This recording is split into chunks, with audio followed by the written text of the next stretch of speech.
చాలా చిన్న జీవితం కదండి ఇది. చాలా స్వల్పమైన జీవితం. ఏముంది? ఏమీ లేదు. పోతాం అని వెళ్ళిపోతాం. వెళ్ళిపోగానే ఎవరు ఏం చేస్తారు? వెళ్ళిపోయామా, అందరికి ఫోన్లు వెళ్ళిపోతాయి. ఫోన్లు వెళ్ళిపోయిందా, అందరూ వస్తారు. అందరూ వచ్చేసారా, పెట్టెలు పెడతారు. పెట్టెలు పెట్టేశారా, పాట పాడతారు. పాట పాడారా, పైకి ఎత్తేస్తారు.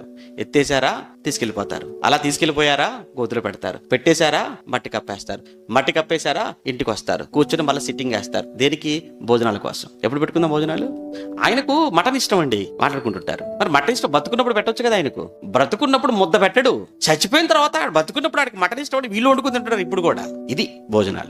ఏమంటే లోకం చేసే కొన్ని పనులు చూస్తుంటే నవ్వొచ్చేస్తుంటది. ఏంటి ఇలా పిచ్చికాని పట్టిందా అని. మరణించావా, పెట్టెలో పెడతారు. పెట్టెలో పెట్టారా, పాతి పెడతారు. నా అనుకున్న వాళ్ళు, నీ అనుకున్న వాళ్ళు, నా సొంతం అనుకున్న వాళ్ళు, నా రక్తం అనుకున్న వాళ్ళు, ఓ అంత ఇంత అని గొప్పలు చెప్పేవే బతుకుండగా అల్లుడు ఎవరైనా వచ్చారా? కానీ జీవితం అంతా వాళ్ళ మాటలు వినేసి, వాళ్ళ కోసమే బతికేసి, కుట్రలు కుత